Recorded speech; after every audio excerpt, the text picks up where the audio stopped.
기도원에게 나타난 하나님은 평강의 하나님이셨습니다. 죽을 수밖에 없는 사람을 살려주는, 죽음의 존재를 삶의 존재로 바꿔주는 평강의 하나님이었습니다. 오늘을 바라보지 아니하고 미래를 바라보며 너도 할 수 있다. You can do. 너도 할 수 있다. 우리를 바라볼 때 지금 내가 실패하고 넘어지고 깨지고 탄식하는 모습을 보면서도 너는 반드시 성령이 너와 함께함으로 말미암아 너는 승리하는 사람이 될 것이다. 멋진 믿음의 장부가 될 것이다. 너는 하나님의 역사를 크게 감당하는 큰 용사가 될 것이다. 기적, 네가 가서 기적을 행하라. 내가 너와 함께할 것이다. You can do. 너는 할 수 있다. 그 얘기하는 것입니다.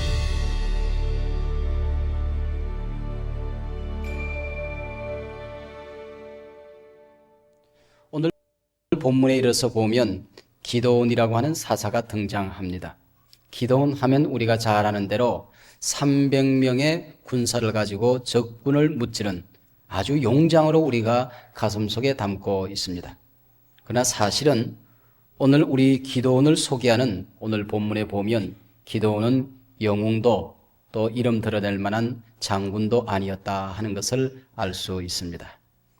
여러분 주변에 우리 믿음 좋은 사람들이 자녀들을 낳고 아이들의 이름을 짓는데 아마 기돈이라고 하는 이름을 가끔 볼 수 있습니다. 제가 다른 교회에서 목회할 때에 저희 교회를 섬기는 우리 전도사님 가운데 노기돈이라는 전도사님이 한 분 계셨어요. 지금은 목사님이 되어서 훌륭한 찬양 사역을 감당하고 있는 분인데 그분이 노기돈, 그래서 기돈이 뭐냐고 물었더니 기드온을 한자어로 써서 노기돈이라 그렇게 한답니다. 아마 300명으로 미디안 군사를 물리친 용장, 또 영웅을 아마 생각했던 것 같습니다. 근데 오늘 본문 11절에 보면 기드온이 타작을 하는데 여러분 타작이라고 그러면 타작마당에서 곡식단을 잔뜩 쌓아두고 타작을 하게끔 되지 않습니까? 근데 오늘 본문에 보면 기드온이라는 이 사람은 포도주 잡는 그릇 속에 창고에 들어가 가지고 거기서 곡식알을 한 알씩 까고 앉았습니다. 얼마나 그 조잡한 광경이었습니까? 그때 하나님께서 기드온에게 나타나서 큰 용사여 그렇게 부르고 있습니다. 자, 생각해 보십시오. 타작마당에서 멀쩡하게 타작하지 못하고 포도주 털 속에 들어가서 창고의 문을 잠그고 타작하는 소리를 내면 적군이 와서 곡식을 다 빼앗아 갈까 두려워서 곡식알을 나달로 하나씩 까고 앉았는, 손톱으로 곡식알을 떨어뜨리고 있는 그 모습을 보면서 하나님의 사자가 큰 용사여, 얼마나 어울리지 않는 이름입니까? 그런데 이 이름을 하나님께서 붙여줬다고 하는 데에 그게 의미가 있고 분명히 이유가 있을 것 같단 말이에요. 여러분은 하나님 그랬을 때에 어떤 이미지를 가지고 있습니까? 하나님 그랬을 때에 무슨 생각이 제일 먼저 머릿속에 떠오릅니까? 제가 읽은 시 가운데 추적의 하나님이라고 하는 시가 있습니다.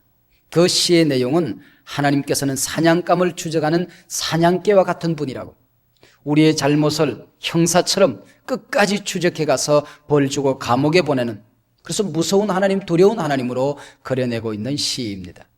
혹시 하나님을 여러분 그런 하나님으로 여러분 이미지를 가지고 있는 분들이 계십니까? 저는 어릴 때에 아버지 그랬을 때 아버지가 도대체 어떤 분인가 하는 뚜렷한 그림이 없었습니다.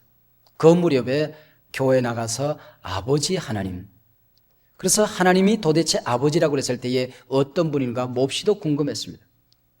그래서 어떻게 보면 나는 육신의 아버지에 대한 이미지가 없었기 때문에 하나님을 이해하는 데 대한 큰 어려움도 있었지만은 성경이 우리에게 가르쳐주는 그 순결하고 깨끗한 아버지상, 성경이 말하고 있는 하나님에 대한 이미지를 걸림돌 없이 받아들일 수 있다, 그렇게 생각하는 그런 또 복을 내가 누릴 수 있어요. 제 친구의 한 사람은 아버지가 아주 술주정백입니다. 그 아버지 때문에 3족이 다 어려움을 겪고 있습니다. 근데 하나님 아버지 그랬을 때에, 하나님을 아버지라고 그랬을 때에 그 선한 이미지를 가지기가 굉장히 어려워서 목회하는데도 늘 걸림돌이 있다고 그래요. 자기도 모르게 자기 속에 쓴 뿌리가 아버지 하나님 그러면은 억압하는 하나님, 못 살게 구는 하나님. 그래서 문득문득 교인들에게 율법적인 하나님을 설교하고 있는 자신의 모습을 볼 수 있다 하는 한 목사 친구의 고백을 들은 적이 있습니다. 오늘 본문에서 하나님께서 기드온에게 나타나시는 모습을 보면 용납하시는 하나님, 뭐든지 받아주시는 하나님의 모습으로 나타나고 있는 것을 볼 수 있습니다. 그래서 이 시간 말씀의 제목이 받아주시는 하나님입니다. 한번 따라하시기 바랍니다. 받아주시는 하나님, 받아주시는 하나님. 구약에서는 백성들이 하나님을 만나면 그 자리에서 죽는 줄로 알았습니다. 세상의 평민들은 물론 제사장 아니 대제사장까지도 1년에 한 번씩 하나님을 만나기 위하여 지성소에 들어갔습니다. 거기서 혹시 하나님의 영광의 임재를 목격하고 그 자리에서 죽을까 봐서 그냥 지성소에 들어갈 때 들어가는 것이 아니고 몸에다가 달랑달랑 하는 방울을 달고 들어갔어요. 그래서 제사를 집례하는데 딸랑거리는 소리가 나면 대제사장이 죽지 않고 지금 살아있다는 증거입니다. 근데 방울 소리가 나지 않으면 그 자리에서 하나님의 영광의 임재를 목격하고 그 자리에서 죽은 거예요. 누군가 가서 시체를 끄집어내야 되는데 누가 지성소에 들어가면 또 죽는단 말이에요. 그러니까 대제사장이 지성소에 들어갈 때는 긴 끈을 매달아서 지성소 밖에다가 매달아 놓고 갑니다. 그래서 만약에 하나님의 영광의 임재를 목격하고 대제사장이 그 자리에서 죽게 되면 그 끈을 가지고 질질 밖으로 끌고 나가서 시체를 끌고 나와야 될 것 아닙니까? 구약의 백성들은 그렇게 하나님을 생각했어요. 근데 기도원이 어느 날 문득 하나님을 만나게 되는 것입니다. 그때 기도원의 머릿속에 뭐가 생각이 났겠습니까? 아, 이제 나는 죽었구나. 살 수 없는 존재가 되었구나. 여러분, 사람이 죽는다고 생각할 때에 제일 먼저 찾아오는 것은 공포입니다. 두려움이 찾아올 수밖에 없는 거지요. 그래서 몹시도 불안해하고 두려워 떨고 있을 때에 다시 하나님의 사자가 기도원에게 나타나 말씀하시기를 두려워하지 말아라. 근심하지 말아라. 그리고 하나님께서 너희 생명을 살려주시다는 약속을 듣습니다. 기도원이 너무 좋아서 제단을 쌓고 하나님을 부르기를 여호와 살롬이라. 하나님은 두려움의 하나님, 나를 추적하는 하나님, 나를 감옥에 보내는 하나님, 그런 하나님이 아니고 하나님은 평강의 하나님이구나. 그래서 성경에 보면 여호와 샬롬이라 그렇게 얘기했습니다. 지금까지 저는 샬롬이라고 그랬을 때에 그냥 마음의 평안, 고요함 그런 정도로 생각했습니다. 큐티할 때의 마음이 오는 그 평온함, 그런 정도의 평강이라고 생각했는데 오늘 본문에 보면 그런 평강이 아닌 것을 금방 우리가 알 수 있습니다. 어떤 하나님이냐? 죽어야 되는 상황에서 건재해 멀쩡히 살아있는 평강입니다. 내가 지옥에서 영원히 고생해야 되는데 하나님께서 나를 건져주어 하나님 나라 백성으로 삼은 것입니다.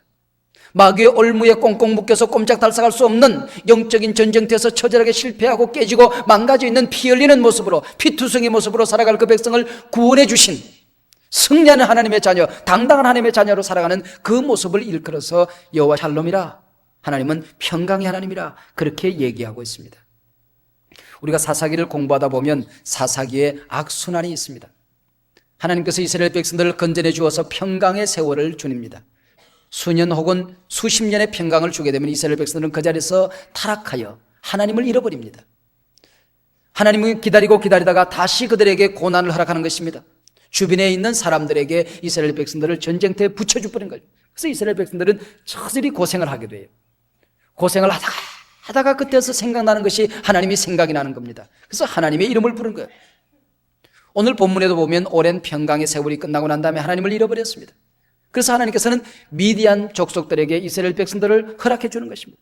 미디안 족속이 이스라엘 백성들을 얼마나 괴롭히는 거 아니? 파종하고 이제 씨를 뿌리고 나면 와서 그 밭을 다 흩어져 버린 것입니다. 그리고 사랑하는 자녀들을 끌고 갑니다. 여인들을 노예로 끌고 갑니다. 가축들을, 양과 우양떼들 몽땅 다 끌고 갑니다. 그러니 이스라엘 백성들이 마을에서 살 수가 없게 생겼어요. 그래서 깊은 산속에 들어가서 굴을 파고 사는 것입니다. 바위에 숨어 살기도 하고 또 저 개울창 밑에다가 땅굴을 파고 살기도 하고 토굴 족속이 되어버렸습니다.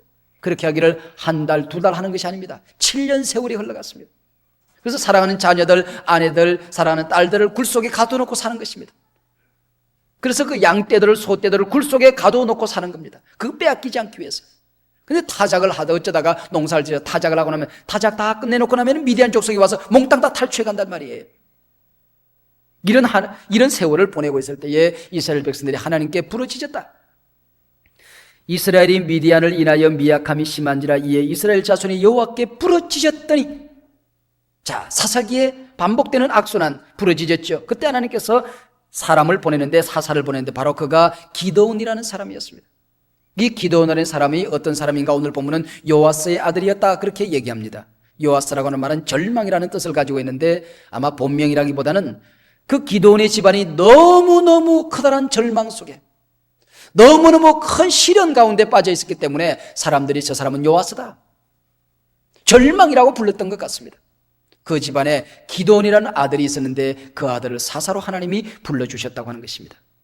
이런 상황 속에 지금 이제 기드온이 타작을 하게 되면 꼼짝없이 다 타작하는 것을 다 빼앗기게 될 터이니까 포도주 철 속에 들어가서 나달을 까고 있을 때에 하나님께서 나타납니다.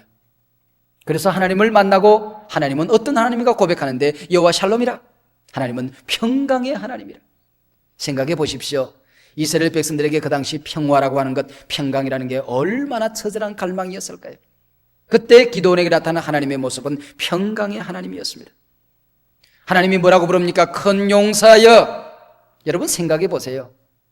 지금 기드온이 큰 용사의 모습을 하고 있습니까? 얼마나 지금 조잡한 모습을 하고 있습니까? 기드온은 스스로 비천한 농부에 불과하다고 생각했습니다. 그래서 15절에 고백하기를 기드온이 그 여호와의 사자에게 대답하되 주여 내가 무엇으로 이스라엘을 구원하리까? 보소서 나의 집은 므낫세 중에 극히 약하고 나는 내 아비 집에서 제일 작은 자니이다. 그냥 형식적으로 해보는 얘기가 아닙니다. 정말로 비천한 존재요. 나는 보잘것없는 존재요. 더 이상 희망이 없는 존재라고 생각하고 있을 때에 하나님께서 기드온에게 뭐라고 말씀하십니까? 큰 용사여 그렇게 부르고 있는 것입니다. 이것은 기드온을 놀리기 위해서 하는 말이 아니라고 하는 것입니다. 분명 현재의 모습을 보면 못난이 모습을 하고 있습니다. 현재의 모습을 보면 도무지 큰 용사라고 부를 수 있는 어떤 근거도 없습니다. 그 얘기는 무슨 얘기겠습니까? 지금 현재 상황을 보고 큰 용사라 부르는 것이 아니고, 오늘의 상황을 보고 큰 용사라 부르는 것이 아니고 바로 미래, 하나님께서 기드온을 쓰실 때에, 하나님께서 기드온과 함께 하실 때에, 하나님께서 기드온에게 능력을 주실 때에 이 기드온이 앞으로 어떤 일을 감당할 사람인가, 기드온이 도대체 어떤 역사를 감당할 것인가를 미리 내다보시고 하나님께서 너는 큰 용사다 그렇게 불러주신 것입니다. You can do. 너는 할 수 있다 그 얘기 아니겠습니까? 너는 할 수 있는 존재다. 지금 그렇게 얘기하고 있는 것입니다. 미켈란젤로가 길을 걸어가다가 친구들과 함께 아주 아름다운 바위 하나를 보았습니다. 그냥 무심코 지나가는 사람들은 그게 바위 덩어리였지만 미켈란젤로는 그 바위를 다듬었을 때 나올 작품을 바라보며 그 앞에서 춤을 추고 있었던 것입니다. 당신 무엇이요? 나는 이 바위 속에서 다윗을 보고 있습니다. 성경을 묵상하다 말고 다윗 임금을 그려보고 싶었습니다. 조각을 하여 다윗의 그 아름다운 모습을, 다윗의 그 위험 있는 모습을, 그 하나님을 사모하는 그 아름다운 모습을 그려보고 싶었는데 어디서 멋진 바위가 없을까 생각하고 있었는데 길을 가다 보니 큰 바위가 있단 말이죠. 그래서 다윗을 나는 본다. 다윗이여, 다윗이여 하고 노래하는 모습을 볼 수 있습니다. 사람들은 바위 덩어리에서 그냥 길바닥에 굴러다니는 바위를 보았지만은 미켈란젤로는 길바닥에 굴러다니는 바위를 통하여 먼 훗날 다듬어져서 아름다운 작품으로 만들어진 다윗을 보았던 것이죠. 시몬 베드로, 시몬이라는 이름의 뜻은 갈대라는 뜻을 가지고 있습니다. 이 시몬 베드로가 살아가는 모습을 보면 갈대라는 이름이 얼마나 어울리는지 모릅니다. 얼마나 변덕쟁인지 모릅니다. 그런데 하나님께서 예수님께서 베드로를 부르실 때 뭐라고 부르는 거 아니? 너는 게바라, 너는 베드로라 그렇게 불러주신 것입니다. 베드로는 반석이라는 뜻입니다. 갈대를 이름하여 반석이라 불러주시는 것이죠. 여러분, 베드로가 가지고 있는 학문적인 배경을 보면 그는 분명히 교회를 세울 만한 어떤 이론적인 근거가 없던 사람이었습니다. 그는 부자도 아니었습니다. 재능이 남다르게 탁월한 사람도 아니었습니다. 정치적인 권력을 가져서 많은 사람들에게 영향력 있는 일을 감당하는 사람도 아니었습니다. 갈릴리 바다에서 고기 잡는 한낱 평민, 고기잡이에 불과했습니다. 어부에 불과했습니다. 그런데 하나님께서는 먼 훗날 베드로의 삶을 통하여, 베드로의 역사를 통하여, 베드로의 그의 땀 흘림을 통하여, 베드로의 기도를 통하여, 그의 희생과 그의 피 흘림을 통하여 초대교회가 그의 몸 위에 세워질 것을 그가 보았던 것이죠. 그래서 갈대를 이름하여 반석이다 그렇게 지금 불러주고 있는 것입니다.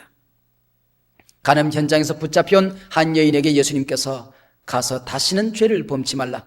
나도 너를 정죄하지 아니한다. 오늘은 이 남자 품에서 내일은 저 남자 품에서 죄를 물 먹듯이 먹고 마시며 살 수밖에 없는 여인이었습니다.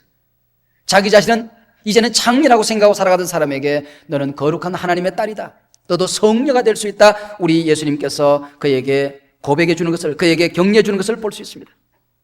사도 바울이 고린도서에 편지를 하는데, 다른 서신들을 보면은 사도 바울은 언제나 복음을 얘기하고 하나님을 찬송하고 예수 그리스도의 복음을 얘기합니다. 그리고 이런 일들로 인하여 감사한다 하는 내용이 나옵니다. 그런데 사도 바울이 정작 고린도 교회에 편지를 써야 되겠는데 아무리 생각해도 감사할 조건이 없었습니다.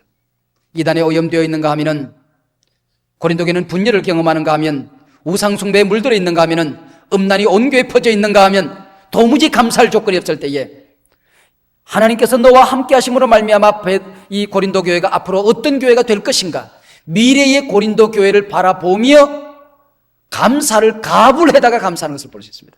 그래서 고린도 교회 감사는 가불감사입니다. 한번 따라하시기 바랍니다. 가불감사. 여러분, 그런 감사 들어보셨습니까? 도무지 감사할 조건이 없을 때에 미래에 일어날 일이 일어날 것을 꿈꾸면서 감사를 미리 잡아당겨다가 감사를 가불해다가 쓰는 그런 감사를 하는 것을 볼 수 있습니다. 이게 신앙적인 안목이었습니다. 큰 용사여, 여러분 생각해 보십시오. 여호와의 사자가 나에게 나타나서 너 앞으로 큰일 할 거다, 너는 큰 용사다. 그러면 하나님이 함께 하시면 제가 큰 용사가 될 수 있죠. 눈물을 줄줄 흘리며 어머니 아버지에게 달려서 엄마, 하나님이 내게 나타나셨어요. 아버지, 하나님이 나를 불러주셨어요. 하나님이 나를 못난이라고, 나를 연약한 자라고 부르지 않고 큰 용사로 쓰시겠대요. 눈물을 줄줄 흘리며 친구들아 잘 있어라, 하나님의 부름을 들었다, 하나님이 나를 큰 용사로 불러줬다. 그리고 100마리를 얻어가지고는 이리 가자, 도닥도닥. 이렇게 펼쳐져야 지금 얘기가 되는데, 기도원이 하나님의 음성을 듣고 뭐라고 그러는가 하니 그때부터 불평을 터뜨리기 시작한 것입니다. 하나님, 생각해 보십시오. 나도 이 짓 하고 싶어서 하는 게 아닙니다. 나도 저 넓은 타작마당에 가서 곡식단을 태산처럼 쌓아놓고 그리고 곡식하면서 보라는 듯이 나락가마 짊어지고 창고에 들여놓고 싶습니다. 오죽했으면 나도 포도주 털 속에 들어가서 나다를 까고 있겠습니까? 하나님, 당신은 그럼 뭐 했습니까? 하나님, 우리 조상들에게 듣자 하니까 홍해를 갈랐고 반석을 쳐서 생수가 쏟아졌고, 그래서 수많은 구름기둥과 불기둥, 하늘에서 만나가 내렸고 매추가 내린 기적을 행해서 우리 백성을 이 땅으로 보내주셨다고 내가 들었습니다. 그런데 지금은 뭐 하는 것입니까? 하나님, 기적의 생을 행하시는 하나님은 과거의 하나님이십니까? 오늘 우리 백성이 이렇게 고생을 하는데 하나님, 당신은 왜 기적을 베푸지 않은 것입니까? 당신이 그토록 아름답게 베풀어 주셨던, 우리가 귀로 듣기만 했던 당신의 그 기적, 당신의 그 능력은 도대체 어디에 간 것입니까? 하나님 앞에 막 넋두리라 불평을 하는 것입니다. 기도원이 그에게 대답하되, 나의 주여, 여호와께서 우리와 함께 계시면 어찌하여 이 모든 일이 우리에게 미쳤나이까? 또 우리 열조가 일찍 우리에게 이르기를 여호와께서 우리를 애굽에서 나오게 하신 것이 아니냐? 그 한 모든 이적이 어디 있나이까? 이제 여호와께서 우리를 버리사 미디안의 손에 붙이신 것 아닙니까? 13절에 보면은 하소연을 하고 넋두리를 내려놓는 것을 볼 수 있습니다. 기도원에게 나타난 하나님은 평강의 하나님이셨습니다.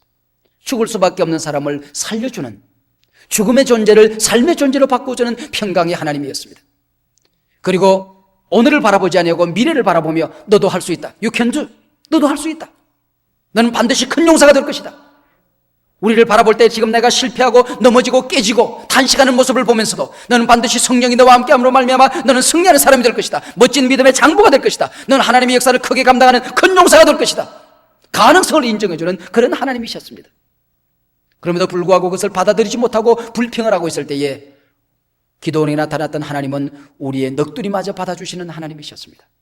우리의 불평마저 받아주시는 하나님이셨습니다. 우리의 하소연마저 마다하지 아니하고 받아주는 그런 하나님이셨습니다. 그래서 그 하나님께서 13절 기도원의 불평 다음에 이어지는 14절의 말씀에 보면 여호와께서 그를 돌아보사. 여러분, 아름다운 역사를 감당하고 있는, 하나님 앞에 영광스러운 경배를 드리고 있는, 눈물을 줄줄 흘리며 철야하고 있는, 성경을 백독을 하고 있는 기도원을 돌아보신 것이 아닙니다. 불평하고 원망하고 하소연하고 깨어져 있고 넘어져 있고 못난이 모습을 하고 있는 그 바로 기도원을 돌아보셨다고 얘기하고 있습니다. 여러분, 세상 모든 사람들이 내가 그런 모습을 하고 있을 때에 비판할 것입니다. 비난할 것입니다. 손가락질할 것입니다. 나를 무시할 것입니다. 바로 그때 하나님께서 나를 찾아오셔서 나를 돌아보신다고 말씀하고 있습니다. 할렐루야. 하나님은 이런 분이셨습니다. 여호와께서 그를 돌아보아 가라사대, 너는 내 힘을 의지하여 가서 이스라엘을 미디안의 손에서 구원하라. 내가 너를 보낸 것이 아니냐. 기적, 네가 가서 기적을 행하라. 내가 너와 함께 할 것이다. 할렐루야. 네 백성을 구원하지 않는다고? 네가 가서 네 백성을 구원하라. 내가 너와 함께 할 것이다. 할렐루야. 하나님은 이런 분이셨습니다. 언젠가 우리나라에 와서 미국에 있는 우리 교포 가운데에 이상구 박사라는 분이 계셨어요. 그분이 건강 강좌를 하면서 여러 권의 책을 남기는데 그분의 책을 제가 몇 권 읽어보니까 하나님에 대한 아름다운 재미있는 묘사가 있었습니다. 하나님은 쓰레기통과 같은 분이라고 그는 설명을 하고 있습니다. 세상 사람들은 우리가 가슴속에 쓰레기를 다 안고 살아갑니다. 아픔의 쓰레기, 불평의 쓰레기, 이 세상을 하다 실패의 쓰레기 갖다 버릴 수밖에 없는 냄새나는 쓰레기들을 가슴에 품고 살아갑니다. 우리 동네 사람들에게 우리 집에 있는 쓰레기를 갖다가 옆집에 던져보십시오. 자기 집에 쓰레기까지 다 모아다가 남의 집에 왜 쓰레기 버리냐고 막 갖다 집어 던질 겁니다. 근데 우리 인생의 쓰레기를 하나님 앞에 가지고 가면 하나님께서는 그것을 다 받아 챙겨주신다는 것입니다. 아픔과 냄새나는 것, 실패의 모든 쓰레기를 다 품에 안으시고, 얘야, 네 아픔이 이거밖에 없냐? 냄새나는 너의 쓰레기가 이것밖에 없냐? 너의 고통이 이것밖에 없냐? 네가 내게 맡길 문제가 이것밖에 없냐? 더 없냐? 할렐루야! 하나님은 이런 분이란 말이죠. 하나님은 쓰레기와 같은 분, 우리의 불평을 마다하지 않는 분, 우리가 쓰레기를 버릴 때에 그걸 그냥 다 받아주시는 분, 바로 그런 분이셨어요. C.S. 루이스라고 하는 저작자의 훌륭한 신앙인이 있습니다. 그가 어느 날 시편을 연구하다가 깜짝 놀랐습니다. 시편은 영광스러운 찬양만 가득히 있는 그런 글이라고 생각했습니다. 그런데 시편을 정직하게 연구해 보았을 때에 시편은 하나님을 찬양하는 아름다운 글들만 있는 것이 아니었습니다. 시편 속에는 무한한 불평으로 가득 차 있었습니다. 한 신앙인의 탄식으로 가득 차 있었습니다. 그 시편을 읽어 내려가며 얼마나 동감을 하게 되는지, 하나님, 내 삶은 날마다 찬송하는 삶을 살지 못해서 나는 하나님으로부터 버림받은 사람인 줄로 알았어요. 그러나 시편을 읽어 내려가는 동안에 믿음의 선진들의 탄식 소리를 나는 들을 수 있었어요. 그 탄식 속에서 나의 탄식을 나는 읽었고, 시편의 불평의 시를 통하여 내 가슴 속에는 불평을 나는 보았어요. 그럼에도 불구하고 하나님 것을 다 받아주시는 아름다운 모습 속에서 당신을 나는 만납니다. C.S. 루이스의 고백입니다. 여러분, 우리가 이 세상 살아갈 때에 고통과 절망스러운 상황에 빠질 때가 있을 것입니다. 불평했을 때 하나님께서는 이제는 나를 버리셨을 거예요. 실패한 넘어져야 등지고 하나님을 도망갈 때에 하나님이 나를 다시는 찾아오지 않을 거야. 아니요. 그렇기 때문에 더욱더 애처롭게 생각하시며 하나님은 여러분을 붙들어 주실 것입니다. 세상 모든 사람들은 내 불평 때문에 나를 싫어하지만, 손가락질하지만, 그럼에도 불구하고 여전히 나를 찾아오셔서 불평까지도 받아주시는 하나님, 넋두리까지도 품에 안아주시는 하나님, 그것까지도 다 돌보시는 하나님, 우리의 실수까지도 다 품에 안아주시고 용납해 주시는 하나님, 받아주시는 하나님을 송축합니다. 찬양합니다. 할렐루야. 우리 하나님 그런 하나님이세요. 이쯤 되면 송구해서 하나님, 이제 나를 받아주셨군요. 이래 불평하대로 하나님이 여전히 사랑해 주시는군요. 내가 내 백성을 구원하러 달려가다가 내가 실패하고 넘어져도 하나님은 받아주실 거예요. 이제는 내가 용기를 얻었어요. 달려갈게요. 하나님 나와 함께 해주세요. 내가 달려가고 말고요. 이래야 될 터인데 그래도 믿지 못하겠다는 것입니다. 하나님을 시험하겠다는 것입니다. 하나님, 내가 하나님 당신에게 시험을 합니다. 당당히 하나님 앞에 시험거리를 내놓고, 하나님 내게 표징을 보여주십시오. 징표를 보여주십시오. 하나님이 살아계시다는 징표를 보여주십시오. 하나님 나와 함께한다는 징표를 보여주십시오. 당신 나를 보낸다는 징표를 보내주십시오. 내 백성과 함께한다는 징표를 보여주십시오.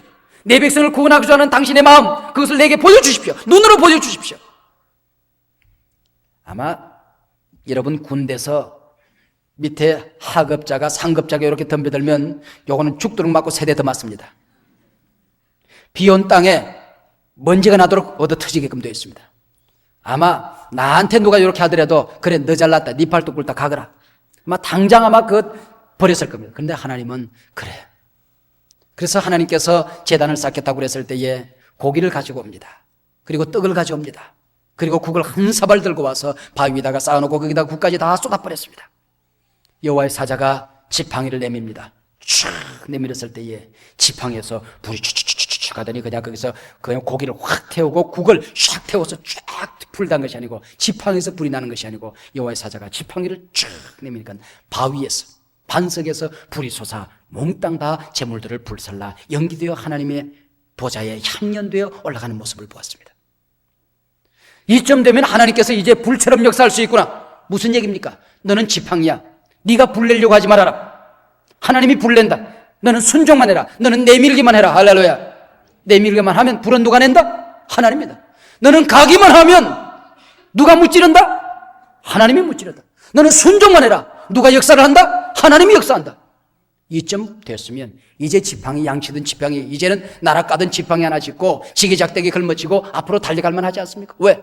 이게 지게작대기 하나만 앞으로 내밀면 불은 누가 내려요? 하나님이 내릴 거니까. 그래도 또 못 믿겠다는 것입니다. 하나님, 한 번 더 제가 하나님 앞에 징표를 구합니다. 제가 양털을 갖다가 지금 마당에 작은 늘어놨습니다. 밤새도록 이슬이 내리는데 양털에만 이슬이 다 내리고 주변에는 이슬이 내리지 않도록 하나님 해보십시오. 그 다음날 일어났더니 아니나 다를까 양털에는 이슬이 푹 젖어 있습니다. 그러면 주변에는 전부 다 바짝 말라 있었습니다. 하나님은 이슬을 다스리시는 분이시구나. 하늘의 비를 다스리는 분이시구나. 천기를 다스리는 분이시구나. 하나님은 천지 창조하신 분이시구나. 역사를 운행하시는 분이시구나. 우리 백성을 미디안의 손에도 붙이기도 하셨지만은 미디안의 손에서 건져내실 수 있는 분이시구나. 이제 가자. 그럴 텐데 여기 또 무슨 생각이 드는 거 아니? 그럴 수 있지.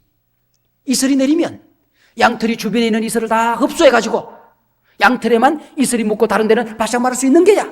이거는 자연적인 일일 수 있어. 하나님 내 병을 살려주십시오. 여기 이렇게 아파요. 의사가 어디 아픈지도 모른다고 그래요. 하나님 아버지 여기가 지금 아프니까 여기 죽게 생겼어. 하나님 살려주세요. 하나님 믿습니다. 그리고 기도하고 나니까 나았어요. 낫고 난 다음에 뭐라고 하는 게 에이 기도해서 나았을까? 어저께 의사가 그 약 먹으면 난다고 그랬고 약 먹어서 나았을 거야. 그리고 나을 때가 됐으니 낫지. 그 내가 기도 한번 한다고 낫겠어? 그 우연의 일치일 게야. 이게 우리 인간입니다. 하나님 이 일만 들어주시면, 이 일만 내가 극복되어지면, 이 문제만 해결되어지면 하나님 살아계심을 믿겠습니다. 얼마나 여러분 우리가 하나님 앞에 약속하고 얼마나 여러분 하나님 앞에 징표를 요구했습니까? 하나님이 안 보여줘서 못 믿겠다는 것입니까? 얼마나 많은 시간 동안 하나님을 우리에게 보여주셨습니까? 내가 교만할 때에 몽둥이를 내리고 징계를 내리심으로써, 내가 연약할 때 하나님이 함께 하심으로써, 내가 먼 길 도망갈 때 하나님이 나와 동행하심으로써 얼마나 여러분 하나님이 우리에게 징표를 보여주었습니까? 그 많은 징표들 가운데 우리는 자연히 우연한 기회로 어쩌다가 그런 일이 있겠지, 시간이 지나면 자동적으로 해결되는 거야. 하나님을 믿지 못하던 일들이 얼마나 여러분 있었습니까? 이 기도는 바로 나였습니다. 내가 기도원이었습니다. 하나님 죄송하지만 한 번 더 하나님 앞에 징표를 요구합니다. 똑같이 양털을 내가 밖에다 내놓겠습니다. 이번에는 양털이 다 흡수해서 그렇다고 내가 내 마음에 드니까 이제는 안 되겠습니다. 하나님 양털은 바짝 마르게 하고 주변의 땅은 몽땅 다 이슬에 젖게끔 한번 해보십시오. 그 다음날 갔더니 양털은 바짝 말라있고 주변은 이슬로 가득 차고 있었습니다. 여러분 하나님을 시험하는 이 문제까지도 그대로 받아주는 이 못난 모습 보십시오. 믿지 못하고 넘어져 있음에도 불구하고 그때마다 하나님께서 몽둥이를 내리치는 것이 아니고 채찍 내리치고 몽둥이 내리칠 때는 그 자리에서 사랑의 손을 내밀어 그래 그것까지도 내가 받아주마, 또 인정해주마 하시는 하나님의 넓은 가슴을 한번 생각해 보십시오. 말라기 3장에 보면 이스라엘 백성들이 11조에 대한 축복에 대한 의심을 하고 있을 때에 11조를 가지고 하나님을 시험해 보라는 말씀이 있습니다. 하나님은 시험을 받으시는 분이 아닙니다. 하나님은 시험하는 것을 몹시도 싫어하십니다. 무조건 믿기를 원하십니다. 그래도 정이 믿지 못할 때는 차라리 믿지 못하고 도망가는 것보다는 차라리 징표를 요구해서라도 하나님을 시험해서라도 네가 믿기를 원한다. 도마가 주님의 못자국 난 손을 만져보고라도 믿겠다고 했을 때에 주님께서는 도마를 버리지 아니하시고 못자국 난 손을 내밀며 못자국 난 옆구리를 내밀며 만져보고 믿는 자가 되라고 말씀하시던 예수님이셨습니다.